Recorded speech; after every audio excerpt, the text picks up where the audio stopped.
We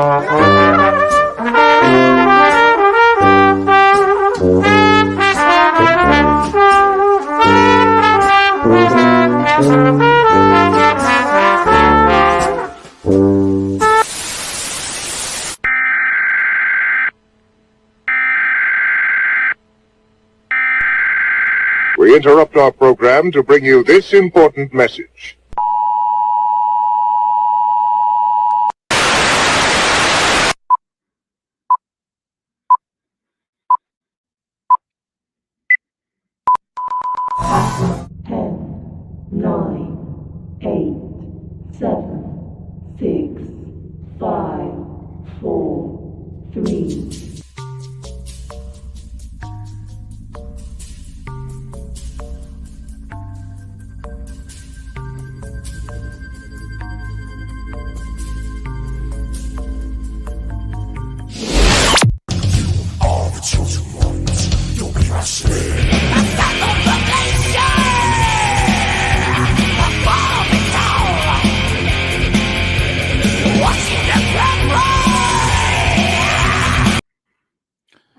What's up, everybody? Welcome back to Well That Effing Figures.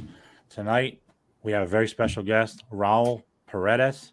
He is a indie filmmaker. I got it right, too. An indie filmmaker, dark portrait photographer, and the host of Rawl the Dead. You can find that on multiple different, I think, Spotify, Apple, correct? Yep. All of the Spotify, above. Amazon, yeah. Yeah, and check that out if you get a chance. It's awesome. So it is very good. I got sucked in today. It's very it was very relatable to me, honestly. Thank you so much. Everything you were saying was kind of like it. I mean, obviously it wasn't the same story as me, but like it was very relatable to like where we are right now and everything. Mm-hmm. Yeah. Well, thanks you guys for having me on. I appreciate it. And the podcast. I wasn't sure if I was gonna ever start a podcast because I didn't think. I don't know. I think it was a lot of work. I felt like it was going to be a lot of work. And I was like, I don't think I need to add more things to my plate. But once I got laid off from my job, I decided that was probably a good time because I wanted to get more content out there. And I actually wanted to talk to people that I'm friends with in the industry, or even if I'm not friends with them, I want to get to know them because sometimes I will have conversations with them,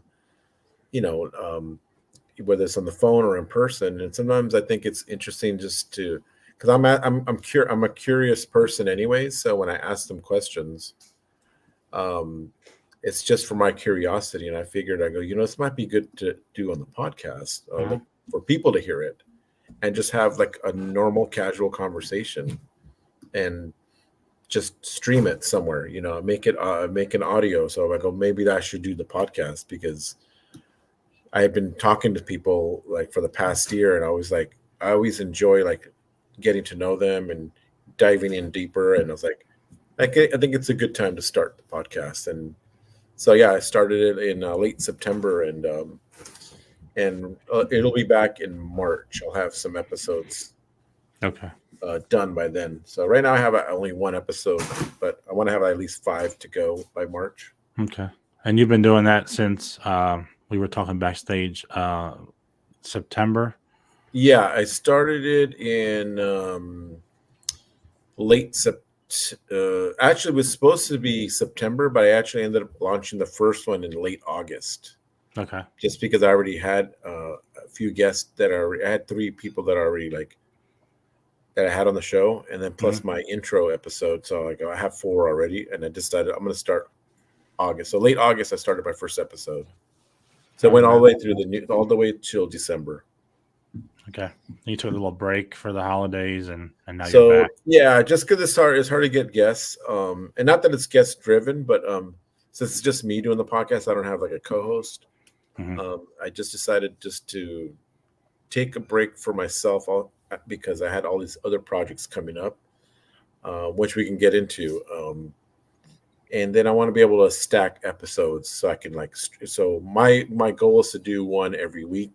So every Monday you get a new episode. Nice. And so that might take me through the summertime, and then maybe the summer I'll take another 2-month break and then go back and finish the year off that way. So I'm trying to do at least 15 episodes like almost like quarterly, if I can, if possible. And then that's on top of your new project that you have coming. Yeah. So right now, we still, the reason I took the break in December too is because we started filming a short movie called Poe, which has to do with a doll. So me and my friend Spooky Professor got together with this idea months ago, and we started like coming up with an idea for a story of a backstory of why her name is Poe. And so we looked at a few places to shoot it at, and we finally found a really awesome place. We put the deposit down and had a date set. And sometimes just trying to like get people to commit can be like challenging too. So luckily the people we had casted wasn't a lot of people. It was like 1, 2, 3. It was like 3 people only. Originally we're going to do 4, but I go, let's just do the 3. And they were all into it right away. And so that made our lives like a lot easier, because then after that we could just bring people on board to help. Like you can help set up some stuff, or you can be like behind the scenes pictures, or just help with the lighting. So it just made it a lot easier and smoother. So it was a fun shoot. It was a very, very fun shoot. And we shot that in December. I already edited. It's 95% done right now. So, and it's out in March. Oh, wow. You're going to have a busy March with the podcast coming back and the podcast, the magazine. I forgot I have a magazine coming out. Oh, wow. I started working on it in December, and it's I got all the images already done. It's just about finalizing it now. So I'm not too worried about that one. I think that'll be done pretty quickly. What's the magazine? Is that going to be all like dark photography and horror? So basically the magazine is like all my photos from the last year. Okay. And I put them all in a 40-page magazine. And I have my other friend that helps out, Anya, and she's I think in Portland, Oregon, and she conducts some interviews with some local haunt people, and she does movie reviews too, because I always enjoy her movie reviews just on her Instagram. And she's also an actress and also does independent film, so she kind of understands like where I'm coming from. And then I have another guy, David, who I actually got to get a hold of to find out what he has, because David helps out as far as local events in California.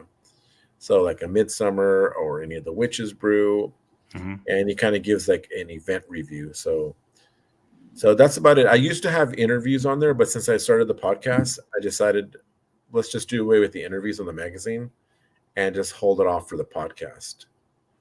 Right. So, and because in the podcast, I get more in depth with people, and we're having like just a normal conversation. Right. Yeah. That's more fun that way. It'll all come together, and it'll be like perfect in March, Like, yeah. I'm March hoping is gonna be a good month. Yeah, I'm hoping that, and then after that, we're submitting it to some small festivals, and we want to submit it to Midsummer Scream, because they're having a film festival at Midsummer Scream this year, and so we have, I think, till mid-March to submit it. So since it's pretty much done now, I'm just waiting for one piece of music, and then I'm done with it. Once I get that music delivered to me, I can go ahead and finalize it and send it off to them to submit to the Midsummer Scream Festival. So they'll screen it there at the event. So I'm dying for that. That's going to be awesome. I can't wait. Oh, I bet. How long is this? How long is Poe going to be? Is that like? So it's only 10 minutes. Okay. So I was trying to shoot for 6 to 7 minutes.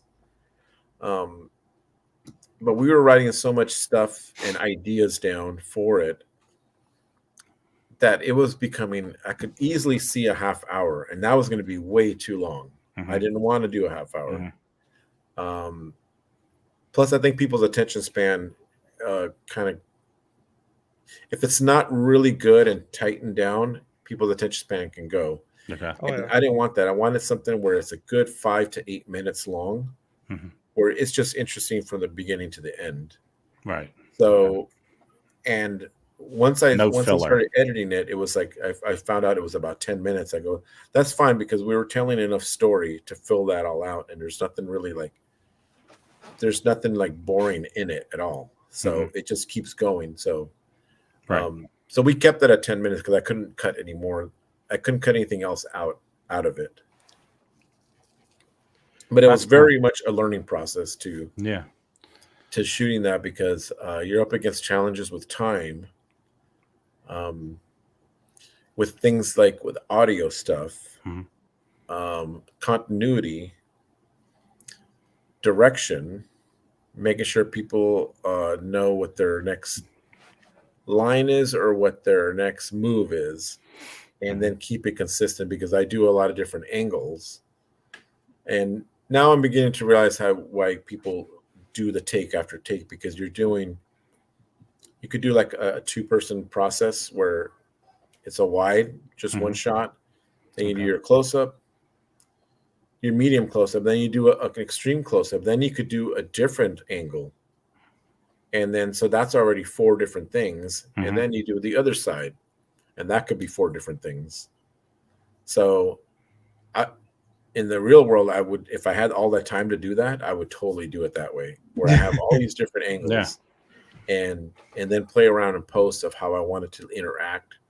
And that could be like a good, like 2 minutes of something. And it would really look good and look like a real film. But, once you start filming and you're up against the clock, it's like, well, we could probably do 2 angles, the most 3, you know what I mean? And you're kind of set with that. But I've seen some independent films where they just do one camera, and that's it. They're just like, it's just one angle. And so you get a lot of people that are getting the back of the person, and that's never good. You got to get the front. Right. Unless there's a reason for the back. But if they're turning their back on you, it doesn't look good on camera. You start getting bored. Yeah. Oh yeah. And then also with the audio is very important too, almost more important than the actual video. The audio has to sound good. The sound effects have to sound good. You know what I mean? If they're opening the door, you want to hear the door opening. Yeah. You can't use the audio from the camera. You have to do a different source, whether it's an ADR or you go and do it yourself, or you get it from Envato. Whatever you do, you have to get those sounds. And sometimes those little things that you start to pick up on, it's like, oh, okay, I think I could do that, or this person could have done that or something better. And then I'll watch some that is like, wow, I can't believe this little indie movie. And then you look at the credits and they just roll. And it's like, there's so many people that helped out with it. I saw an original Halloween one with Michael Myers. It's the best one I've seen for a fan film. It was done so well. I mean, the acting was great. The cinematography was great. They shot it like in the woods. And the guy that played Michael Myers was great. I was like, dude, this is what I want. This is how I want my films to look like. And the way it was written out. And then I saw the credits. The credits were like, it was a bunch of people. Yeah. It's amazing. And so I'm figuring out that the more people that you get to help you to ease your job would be a lot better, because being a one-man band, sometimes it shows in the movies. So that's why sometimes when I'm watching some of those like not so good movies, independent ones, I can't blame them, because it's one person, maybe 2 people, 3 at the most, but they can't do all that stuff, and they can't light certain scenes. And to me, the lighting and the audio are big for me. Like those have to be high quality, has to look good. And I'm not saying mine is high end at all.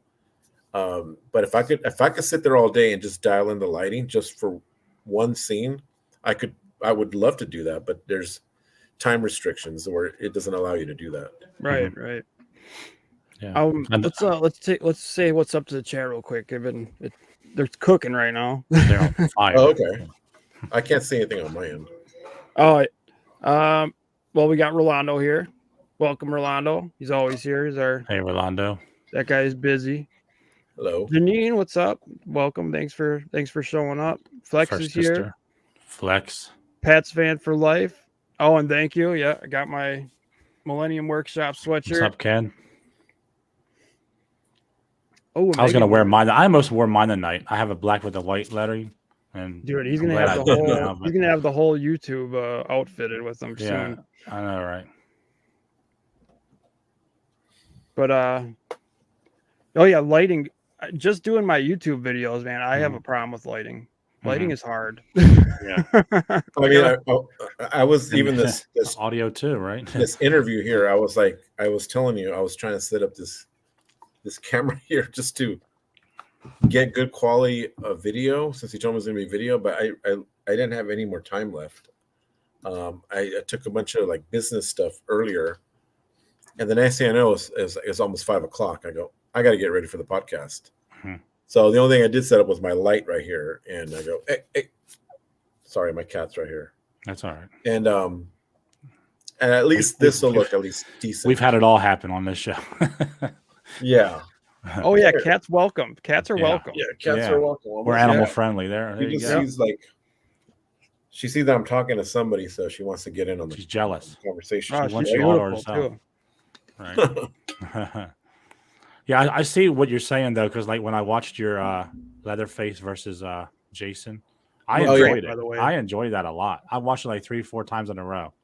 Wow, thank you. I love the short. You know, sometimes it's not the length of it. It's just like they got right to the point, and the whole whatever it was, 5, 6, 7 minutes was all like, this is what it's about, and there's nothing else. There's no filler, and it was pretty cool to watch. So, no, like I was saying earlier, that one was like a last minute idea that we just did, like off the cuff. Everything was just like, let's just do this, and that.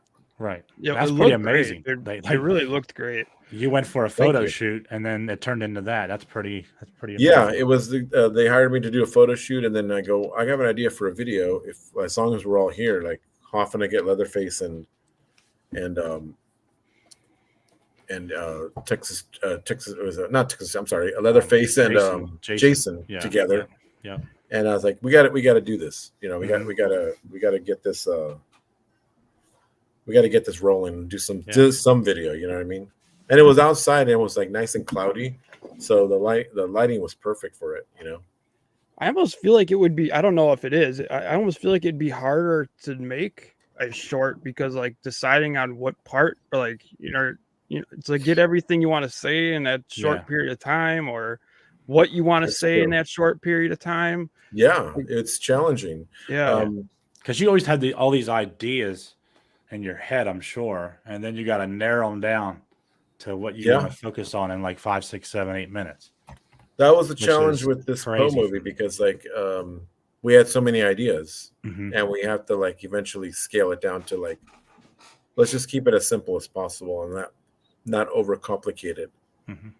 And but sometimes the short ones, it could just be like a quick thing, you know what I mean? Just coming down the hallway, and then maybe somebody's like following you. It could be just something as simple as that, and it'll look good. But once you start tying into stories and keep adding stories to it, then it gets a little bit more challenging because now the rooms change, now the lighting changes, and then the audio changes. So, but it's all a learning process. So every single thing I've done with the short movies, I've learned something from it. And the first thing I learned was that I need help. So I definitely need help. Because when I did the first real one I did was a Scream. We just did the intro of the Scream for picking up the phone. You know, what's your favorite movie, scary movie? We did the whole little intro, her getting chased, Ghostface coming out. And it seems simple, right? It seems like, I could do that. Oh, man, we went through some more challenge. To it than it seems, right? We lost light, and then so the light, the continuity wasn't there anymore because we shot certain things during a different time than we did, and it was supposed to be at night. But you know, it's just me. It was just me doing the lighting, doing the camera work, and then we rewrote some of it on the spot. So even though like that's all laid out already because you know that Scream intro. You already know what happens. So right. Just trying to keep it as authentic as possible was kind of a challenge too. Because like, you know, it's a house that I'm not familiar with. It's where you're going to place the light, where it's not showing on the camera, where I'm going to place the microphone where it's not showing on camera. So those are all things that I'm learning now, like how to do better for the next one. Yeah. Now, how's that work? Like, do you have to get like permissions or anything like that to do those like type of? Like Like from the well, like I'm not sure. So like the like you have to get permission from like the real like the Scream movie to make the short or anything like that. Probably if not. it's a Right? fan film, I don't think so because No. we're not Okay. selling Yeah. it, Right. Right. Right. and we're putting it on YouTube for free. YouTube. Yeah. Okay. And it's like it's considered a fan film, so it's not like Yeah. something that we're selling and marketing as like, hey, look, I came up with this original idea, Right. and I'm selling merch and I'm selling DVDs. Yeah, It's that's what I nothing was like that. thinking. Yeah. Okay. That's cool.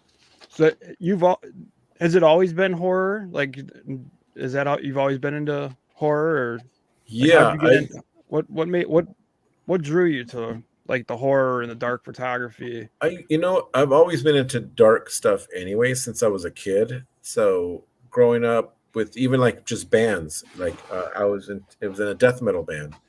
It was all dark stuff. I got into black metal. It's all dark stuff. That all comes from watching horror movies in the late 70s. I'm going to age myself, but I was a kid in the 70s watching Amityville Horror, The Exorcist. Me too. The Thing, Omen, all of those. And then it went straight into Friday the 13th, Halloween, and then Freddy Krueger. And then it became like a little comical with Freddy Krueger, but I still loved it. I'm like, American Werewolf in London. There's just so many classic movies now. And those weren't classics back when I was watching. They were just like, they were available for rent on VHS. So we used to rent them all the time. Nightmare on Elm Street. It was on the constant loop. I was always watching Nightmare on Elm Street. Don't you miss going in like to get a VHS video from the store? It's a nostalgic that you kind of like you kind of do miss. Yeah. Well, because it was a whole thing, like, okay, we're gonna go to the rental store, and then you walk down the aisles, you're looking at all the cool covers, trying to find, it was like you look for the cool covers. Yeah, you know what I mean? And that's when I started like renting, like even like we started diving even deeper with like independent one. There was one called Bloodsucking Freaks. Have you guys seen that one? No, but it sounds familiar. I'm sure I have. I just can't recall. It's insane. It's just complete gore. There's no storyline. Right. And from that we went to Faces of Death, and that's I remember that. Yeah. I was going even darker. I'm like, so I went through all that dark phases, and I'm like, okay, well, I definitely like more creepy stuff, not so much like gore. I'm not really like, even though I'm a big Saw fan, I'm not like a big gore fan. You know what I mean? It's like, it's okay. I don't mind it, but I prefer more like a psychological stories and movies. I think I like it all because I like the gore and I like the psychological stuff too. But like, do you guys like Eli Roth stuff? Like all of his stuff? Yeah. Yeah. Like Hostel and stuff, right? That was. I think that was him, wasn't it? Was that? Yeah. Yeah, Eli Roth. Hostel. Yeah. Yep. Yeah. Because I watched Hostel, I was like, okay, that was very gory. See, and it was so much gore, I didn't really know what was going on anymore. I was like, what is going on? I don't like pick it like based off the gore and stuff, like stuff that really, like, I love psychological too, like we were talking, like where there's twists and turns, it all comes together at the end, or maybe it doesn't come together and it leaves you hanging. But like I really like stuff where like it could really happen in a sense, like Scream, that could really happen. You could be at home one night and someone calls you and starts messing with you. When a stranger calls, whatever. Saw could really happen. Yeah, I mean, you just got to have somebody that gets all that stuff together that quickly to get his revenge. Well, have you guys been to I don't know if you guys have that over there, but have you been to the Medieval Torture Museum? No. Okay, so we have one here, and I think there's one in East Coast, and there's one here in Los Angeles.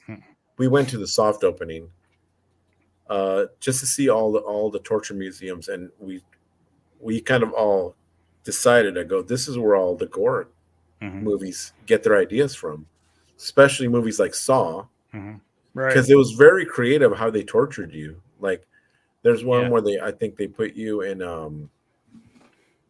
they put you in this what's it called, like a barrel of bugs that eat these certain bugs eat skin, and they'll keep you down there, and that's kind of like how you die. And then there's another one where it's got these things on there was so much stuff there that goes on your ankles, and it just tears your ankle skin apart. Oh wow! And I don't want no part of that. There was some, Boy, they there got was some nasty some other stuff. thing with your back where it stretches your, like, I think for about 2 seconds it might feel good, but it stretches your back, and then it just like all your limbs come off, you know, Yeah. because it's pulling you. So all the like they create, I mean, yeah, it's fucked up, but it's very creative. Like I don't think that way. I don't think of like, how am I going to torture this person? And man, they thought of everything I was looking at. I go, this is an insane. They went all out. Yeah. Yeah. I go, now I know where all the ideas come from. They come from that's definitely something I would like to see at one point. Go to it. And I think because like Saw is gory, but it's also kind of psychological as well. It really is. Yeah. Yeah. That's why I with Saw, I mean, I know it's gory, but I for some reason I don't think that's all of it. You know what I mean? No. I love the whole storyline of it. Me too. With John Kramer as like how he passes the torch and how he became how he was. I love the whole backstory of him, how he became how he was, and how intelligent he is and smart. But also like he's punishing people that have done things that are awful in the world. You know what I mean? Right. And that's why he has them there. And so that kind of ties into the Poe movie because Poe, the character, is sort of the same way in that it's not a bad person, but just is trying to do right in the world and is a vigilante in a sense, you know? Yeah. Cool. Yeah, I can't wait to check that out in March. Yes. That'd be good. I can give you guys an exclusive date if you want. I think we have a date for it now. Yeah, that'd be cool. For sure. So T3, what's up, man? He says they used to have a torture museum in San Francisco, but he's not sure if they still do or not. You're from you're from California, right? Yeah. So that one and the one in LA and Hollywood, that one opened up, I want to say about 1.5 years, maybe 2 years ago. And now it's like I think we saw when it was 85% done. Because only the beginning of it, when you first go down, when you first get there, was still being constructed. Okay. But I don't think we even got to see everything because we were there for 2 hours, and since it was a soft opening, it didn't have the guy that was giving us a tour. He had to go get another couple that was also there for a soft opening, and then we kind of lost him, and then we just were running around doing our own thing and taking pictures and I have a whole video of that on my YouTube channel of that torture museum. If you guys want to go check that out, it's not that old. So the girls that I went with, they gave me permission to go ahead and edit it down and put it in my YouTube channel. So I show a lot of the stuff there on there. If you guys want to check that out. Yeah, definitely. I just looked up. Supposedly Chicago's got a medieval torture museum. That's so what I'm gonna have to take a trip down there now. So, yeah, I knew there was one East Coast, so Chicago. That was the other one. Yeah. It says there's like a touristy like historic torture device museum in Wisconsin Dells, but being in the Dells, it's probably real touristy. Like it might still be cool, but yeah, I think I'm gonna head down to the Chicago one, check that out. I think trip. I think you won't. You're gonna not be disappointed. You're gonna be like your mouth's gonna be open the whole. Like what the fuck. Well, I mean, even like when you're watching Saw, you know, he's got those devices on him, and like in a way, they're so like obviously those are different than because he's got a way to get out of them. So they're almost so simple, and you're sitting there kind of like yelling at the people, like just do it, you know? Yeah. I know. Even like the reverse bear trap, like he had to actually go and kill that guy to get the key inside his stomach. Yeah, so she had to rummage through his stomach and find it. Like that's just a crazy way of thinking. You know what I mean? Yeah, and it gives you 3 minutes. Like nobody can do that. And you got a time limit, otherwise that thing's gonna explode. And same with the guy on that side with the eye. You know, his eyes got sucked out. And yeah. Oh yeah, that was crazy. I was wondering what that was on like on the cover poster. I know. Oh man, you knew it wasn't gonna be good. Like that's. See, I first thought there was going to be like a mouse or something that came down him or something. That's what I was thinking. Oh, that's what I thought too. I thought something was going to go in his eye. Yeah, exactly. Which actually would have been eye come out. Yeah. I don't know which was more of a torture, coming in or sucking your eyeballs out. None of it feel like- sounds fun, but I feel like the sucking the eyeball out would be a lot faster though. So then having a rat scratch at your eye or something, yeah, that might be yeah, worse. I don't know. Oh. I mean, if At I least you had to would- pick, I might take it- the instant. I guess when they suck your eye out, you won't even see it coming. No pun intended, but I don't know. But, You won't see it coming. Exactly. yeah. But either way, it sucks. It Yeah. sounds like. But excuse me. Oh, it definitely gave me something to. Yeah, look I'll definitely forward to. check that one out for sure. Now, Thanksgiving, I have not seen that one yet. Have you seen that at all? I haven't seen. I'm waiting for that to come on a stream. Yeah, the me too. last one I saw was The Exorcist, the newer one. I saw that. I don't know if I 100% cared for that one. I'm kind of 50-50 on that. I liked it. I actually liked Did it. I you? enjoyed Yeah. it. I'm I'm not yeah, expecting it to be like The Exorcist. At right. all. Maybe I did. I went in- guess. I don't know. I went in with not expecting that, obviously, because you're not going to top that. People have tried. Well, It's like, honestly, I'm happy it wasn't like The Exorcist. No. You know, it was just more of a. I guess that's where my disappointment came in, but I guess I'll watch it Yeah. again just to give it another chance. Because sometimes the first time I watch something, I don't get it, and I watch it again. I'm like, oh, it's a little bit better than I thought. Yeah, how did you guys feel about the last Halloween? Halloween Ends. Did I watch? Oh yeah, I did. Oh, watch the that last- one. It wasn't. I can tell you. I think they just need to stop with the Halloweens and and the Texas Chainsaws, because the last ones of each of those weren't the greatest. Right. But Saw just continues for some reason to go back to that. It just Because that's like an original idea. Yeah. Saw. yeah. Whereas the other ones, they're like recycling old movies. Like I think the Texas Chainsaw I saw from early 2000s, I think, was with I forgot what that actress's name was. But that's that version I thought was pretty good. That one wasn't bad. the one The with one Jessica where Biel. Yes. Yeah. Oh, that's one of my favorite horror remakes. Of I all love time. that one. Yeah, I that love wasn't that bad one. at all. Yeah, that was good. The last one where they were in the school bus and he was chainsawing people. Is that the one I'm talking about, Colin? Yeah, Does that was ring a great bell? part, by the way. I loved that. Yeah, part. I mean, but just like, come on, he's not from that kind of. I don't know. It's just, I don't know. Ugh, it just had me like, nah, just end it already. Don't ruin Yeah. it. But the Halloween Ends one, going back to that one was just it was just not good. It was just, it was yeah. it was just like not good. the end when she like kills him, like I was just like, and then there's the part two where like they were setting up the younger kid. Like I was like, oh, we're gonna have this is like the new killer going forward, you know? Yeah, And then we it was don't need just a new killer. done. Please let it go. Like, It was just That's where I was like not liking it because I Yeah. thought that was the way they were going. I'm like, don't do that. no, because You now you're gonna That have another whole- 10. I don't that need whole another 10. thing was just a waste of time, though. You know, like It was. You could have just cut that whole part out. Yeah, I wish they would have exactly. started the movie from where the second one ended, where Halloween Kills ends, where Laurie's daughter dies. Yep. And what happens immediately after that? Mhm. right. You're probably crying, and you get vengeance, and then started off that way. I actually thought about doing a short based on that idea of just what happens after that, and just do a 5-minute little sequence of that. Yeah. I know somebody's gonna. You can have the idea if anybody wants to do it. But I want to see some creative people like do something from that, and that way we can get that Halloween Ends out of our heads, because Yeah. the way that started off was like completely like almost like a new movie. Mm-hmm. It wasn't Yeah. like Yeah. what Halloween is, you know. Yeah. So, a lot of movies, like, they either go too far or they take.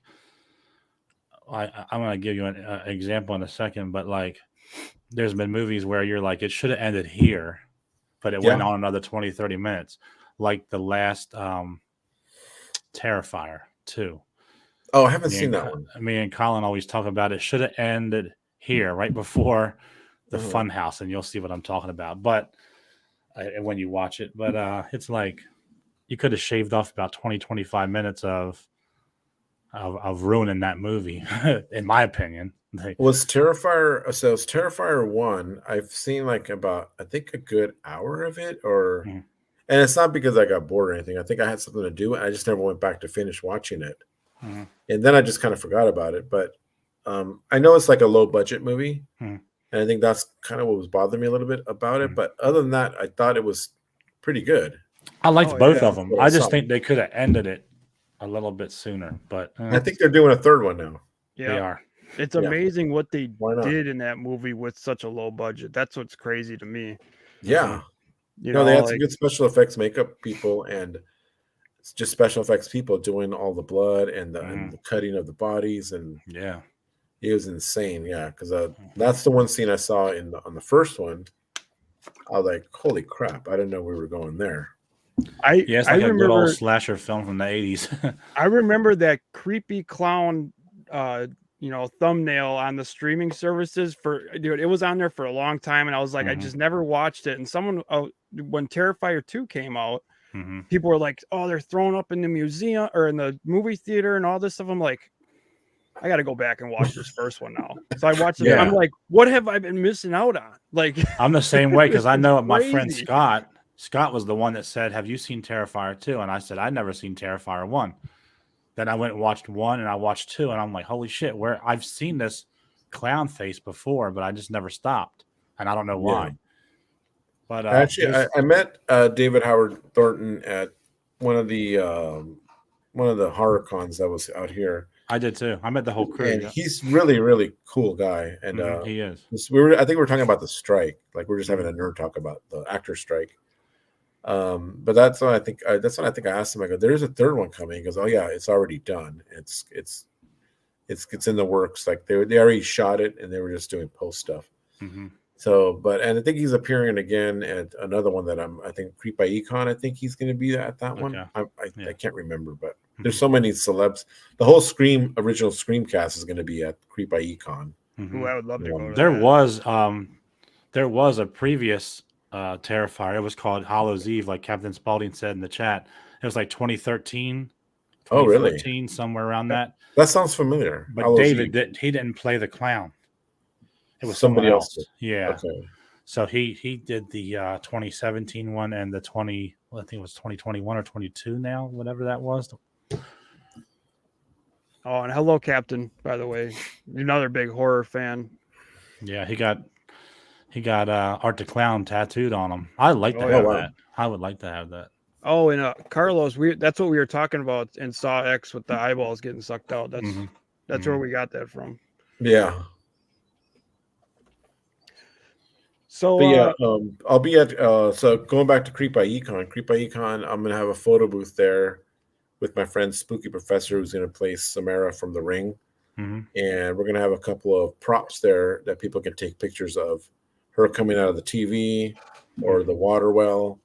And so basically my job is just to take photos of everybody with her, and you can download the pictures on my website a week or two after the con, because I gotta still upload them. I think sometimes people get the impression that I take the picture and they want it like right now. Yeah. Oh yeah. Go, well, it's not like that. It's what it's a professional picture, so we want to have it's not a Polaroid. You can't. It's not a Polaroid. You can't have it. Yeah, and that's what I try to tell people. Like, just give us some time.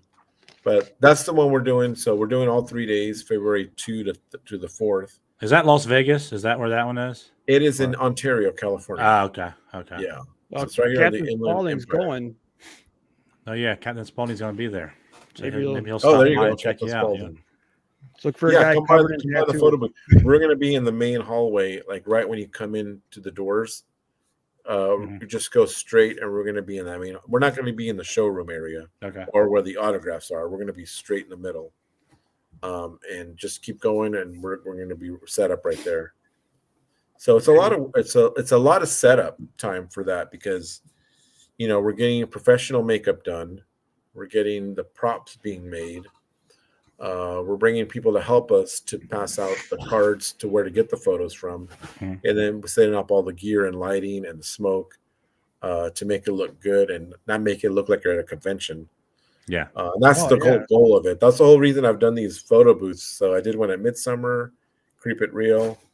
It's because I want to get I want people to have photos of them being at those conventions, but getting a good photo instead of your cell phone picture or a Polaroid picture, which, that's fine. It works, but I want to do like what I actually do, whereas I concentrate on lighting, I concentrate on like the aesthetics, and let's just bring in some cosplayer or a prop or something, so everybody can have like a great professional photo, and it's for free. You know what I mean? And you can just download it on my site, and then people can see what I do as a horror portrait photographer.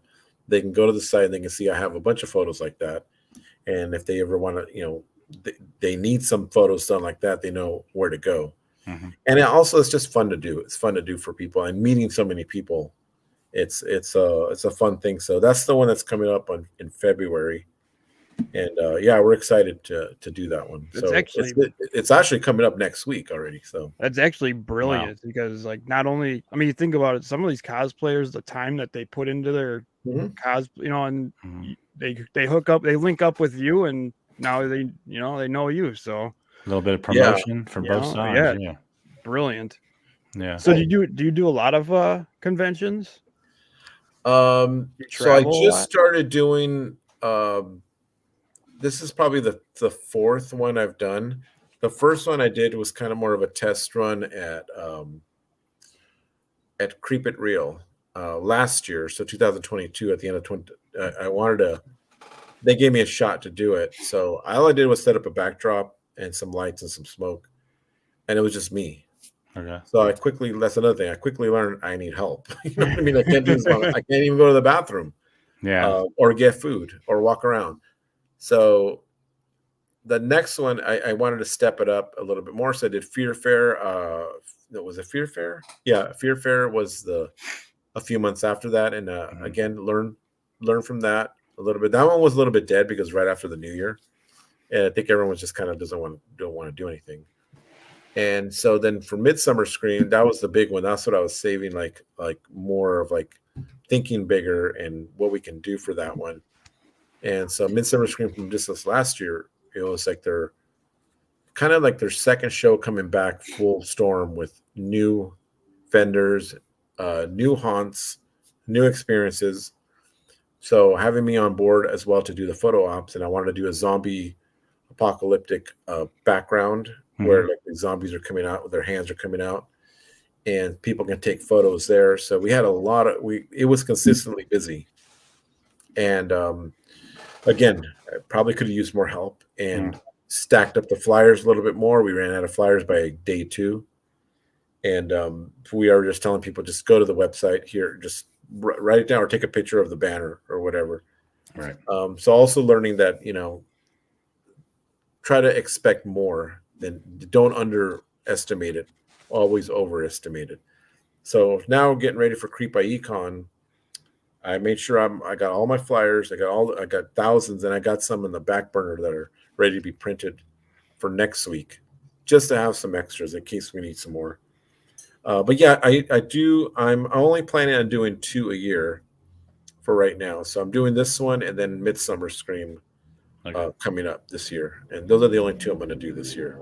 And they're all out. They're both out west. You don't come like they're all. So Midsummer Scream's in Long Beach. Okay.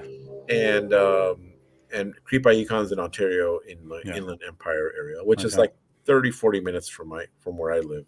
Okay. Long Beach is a little bit further out, so I think Long Beach is like about an hour from me. But yeah, these are all fun. I've been wanting to do this photo booth for years. I've had this idea for a long time. I wanted to bring it to Monsterpalooza because I remember seeing a guy there taking photos there inside the convention center with all his lights set up and all his pro gear. He had the laptop where you can see it. The only thing that was missing was the aesthetic.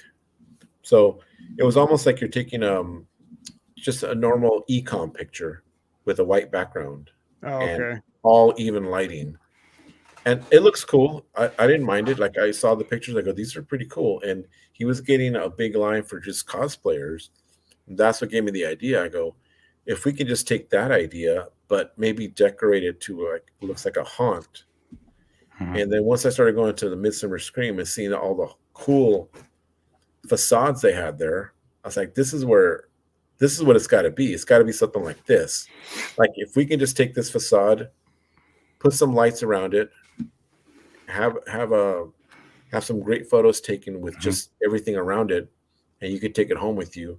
This would be a perfect idea. And so that's what I started doing with when I pitched it to Midsummer Scream. They were really into it. That's cool. So you also like you do all photography now, right? That's how you make your living. Oh yeah. So since June I've been working for myself when I got laid off from my last job, and I started looking for another job, another photography job. Doing anything, I could do real estate, or some companies have an in-house photographer as well. Mm-hmm. And hang on real quick, I'm gonna let this cat do her thing real quick. And then I just decided, after about a month of searching, I go, you know what? I'm just gonna work with more brands and reach out to more people. So I started doing that and started creating my own work, and so now I want to be a little bit more consistent, where it's like where if I can get 5 or 6 brands to commit a month with me, I could pay my rent, I could pay my car, pay the bills, and then have a little bit left over. So it's been a challenge for sure, because not everything's consistent. Obviously, sometimes I'll have days where, like, if a week goes by and I get no bookings, that's a week I don't get paid. Yeah. Right?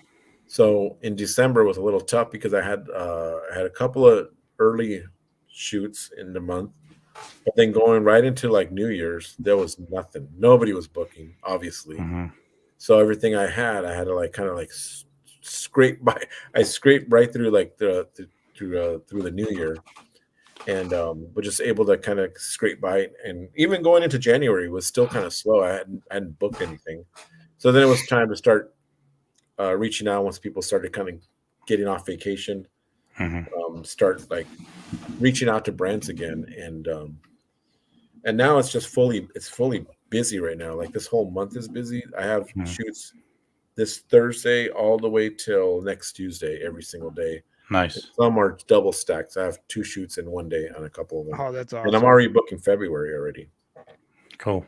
That is cool. Are most of the photos that you have on your Instagram, are they like the photo booth background? Is that what that is? Or no, most of the photos on my Instagram are either locations or some of them, the backgrounds could be AI generated, where like maybe we did something in the forest and there's a tree back there.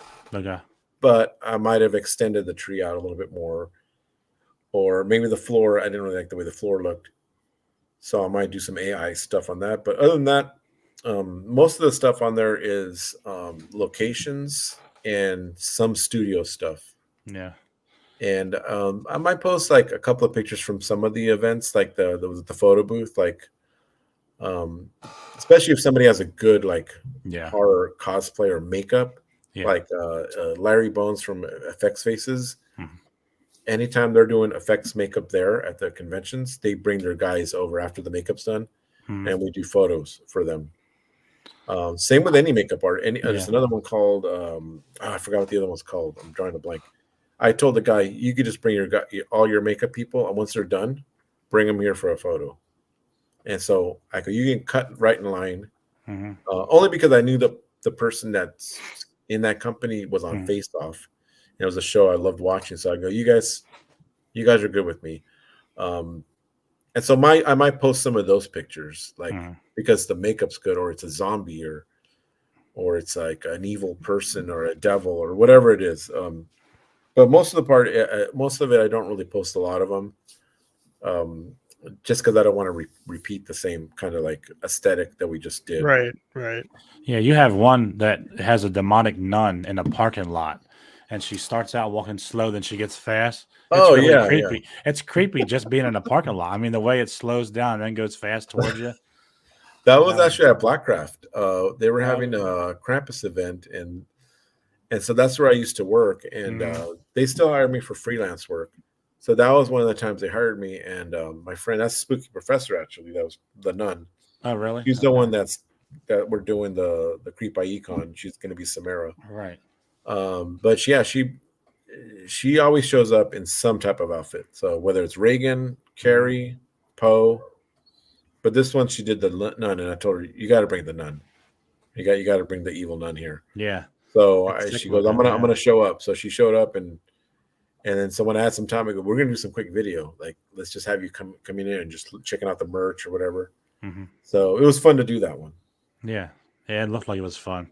Yeah. Just the way it's like going slow and then she like speeds up. Just like it's really creepy. I know, she kind of scared me too. Like, I don't know if she was gonna get that close. Yeah. Knock your eye out with the camera, right? Yeah.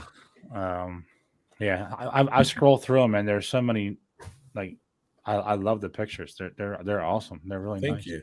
Yeah. Yeah, and then we did. I think we did some pictures with her sitting on the throne too. Mm-hmm. And I didn't take that many pictures. I took maybe like 10 pictures of her sitting on the throne. Mm-hmm. And the only thing I added in post was the lighting. I think I just didn't like the warehouse look of it. Right. You could barely even see it. So all I did was kind of like circle that and replace it with whatever. And it looks like she's now at almost like a chapel or a goth room or something. Mm-hmm. So, but the chair was actually there, and that's her in it. But that one, I wish we'd have took a few more pictures because they were I didn't really think about it because it was like an afterthought. I go, hey, we should take some pictures, and we just did it really quick. Yeah, yeah, awesome work though. So I guess you do weddings. So have you ever done like a horror wedding? I'm sure you have, right? You know, I didn't do a horror wedding. I did like a gothy wedding with Yvette from Backstage Bruja. Because it was all like she had a lot of blacks and like black flowers, plates, but it was all like a black and white kind of like a vibe, and she wanted to hire me just for that reason because it was she saw what I do, so she like, I need to hire the horror photographer here. And so those are the ones I enjoy doing it because we both have the same idea, you know. Oh yeah, definitely. But I think some people get a little bit like freaked out. They're like, oh, I don't know if we want you to, like, you're called Rawl of the Dead, and you know, I'm proud of that. I think in the beginning I was not ashamed is the wrong word. I was kind of more like hesitant of telling people that I go by Rawl of the Dead photography because I think people get the wrong idea. Right. Well, they don't realize that I have a wide range of stuff that I can do. I can do normal photos. The only reason they're horror is because the people are dressed in horror. Right. And I might make it look a little bit creepier, but for the most part, the same setup applies to the same as a family shoot, and I can totally light it the same way. I could just brighten it up a little bit more to make it look a little bit like not dark toned, but some people like the dark tone. So I think in the beginning I went by I had two identities. I had Rawl of the Dead photography, and then I had rawlphoto.com, which doesn't exist anymore, but that was where you can go to my wedding website and have quinceañeras that I've done, baptisms, family photos, family friendly stuff, and people wouldn't get like so freaked out. Right. But what I quickly realized is like I'm paying for a website that I'm getting no bookings at. Nobody's booking me based on that website. Everyone's booking me based on my other one, which is Rawl of the Dead. And so I was like, well, I'm going to stop the other one. I still have an Instagram called Rawl Photo where I'll post like the non-horror stuff because I still do a lot of non-horror stuff. And some of the photos I still really like, and I'll post it on my Raw Photo Instagram. But now, like, I don't really care. Like, if they don't want to hire me because they see I'm a horror photographer and they don't want me to do their family photos, then I'm not the right person for you.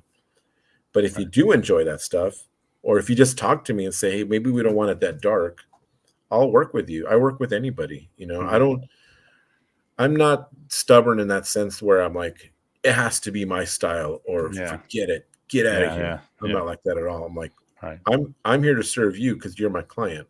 And so however you want the photos, I will do it the way you want it. It's not my project. If it was my project, I would do something for myself, but it's not. So exactly. Yeah. Right. That's cool. Well, Rawl, it's been a pleasure talking to you tonight. Yeah, thanks, you guys. Thank you so much for your time. Stick around with us backstage. We'll say goodbye to you. But if you want to plug, where everybody can find you, and on YouTube and your podcast, this is your time to do that. So go on. So everything you can find. Thank you guys, by the way, for having me on. I appreciate the conversation. Oh, it was awesome. Yeah. It was awesome. Come back Thank you anytime. Guys. Yeah. So you can find everything on rawlofthedeadphotography.com. My podcast link is there. My YouTube videos are there, and all my social media links to Instagram, TikTok. It's all on there. So I think it's just better just to go to the website and find all my stuff, rawlofthedeadphotography.com. And yes, in March, mid-March to late March, the Poe movie will be out. It's a short movie. And I can't wait for everyone to see it. I'm going to be dropping the trailer. I just finished the trailer this week. Okay. So I'll be dropping that right after Creep by Econ in February. So I'll be dropping in the beginning of February so people can watch the trailer for that one. I just right now posted a teaser, and that's all I have right now. And then if you're at Creep by Econ, if you're in California, we will be there with Spooky Professor. Come get a photo done. It's free. So sounds like Captain Spaulding's going to go check Captain. You out. So there you go. Come down. He said he's going to visit Nightmare Christie. So yeah. Oh yeah. I love her. She's a good friend of the channel too. She's been on here a few times. So awesome. I had her on the show. She's awesome. Yeah, she is. Again, thank you so much. I love what you do. I can't wait to see Poe. I appreciate it. I'll keep an eye out for the trailer. Cool. Come back anytime. You're always welcome, man. For sure. Thank you guys. Thank you guys again. Yeah, I appreciate it. So thanks everybody in the chat. Go check him out. He does some awesome work. And for now, that's what effing figures. And we'll see you next week.